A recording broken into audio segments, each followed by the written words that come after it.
किसी देवता आदि का रूप धारण करना चाहता है तो वह अपने मन के अनुकूल वैसा ही रूप धारण कर लेता है।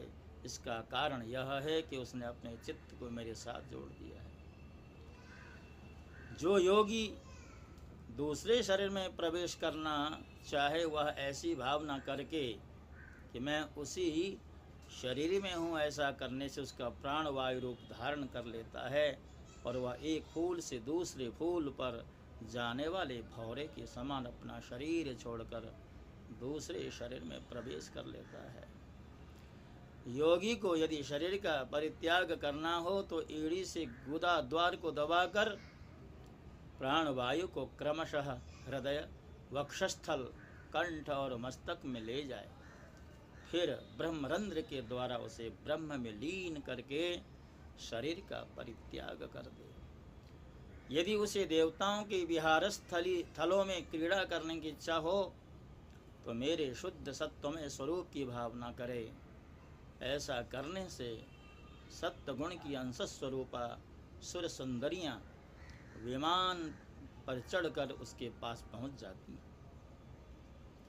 जिस पुरुष ने मेरे सत्य संकल्प स्वरूप में अपना चित्त स्थिर कर लिया है, उसी के ध्यान में संलग्न है, वह अपने मन से जिस समय जैसा संकल्प करता है उसी समय उसका वह संकल्प सिद्ध हो जाता है। मैं ईशित्व और वशित्व इन दोनों सिद्धियों का स्वामी हूँ, इसलिए कभी कोई मेरी आज्ञा टाल नहीं सकता।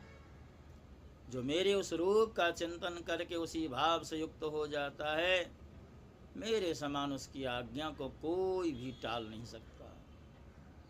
जिस योगी का चित्त मेरी धारणा करते करते मेरी भक्ति के प्रभाव से शुद्ध हो गया है, उसकी बुद्धि जन्म मृत्यु आदि अदृष्ट विषयों को भी जान लेती है, और तो क्या भूत भविष्य और वर्तमान की सभी बातें उसे मालूम हो जाती हैं। जैसे जल के द्वारा जल में रहने वाले प्राणियों का नाश नहीं होता, वैसे ही जिस योगी ने अपना चित्त मुझ में लगाकर शिथिल कर दिया है, उसके योगमय शरीर की को अग्नि जल आदि कोई भी पदार्थ नष्ट नहीं कर सकते। जो पुरुष श्रीवत्स आदि चिन्ह और शंख गदा चक्र पद्म आदि आयुधों से विभूषित तथा ध्वजा छत्र चंवर आदि से संपन्न मेरे अवतारों का ध्यान करता है, वह अजेय हो जाता है।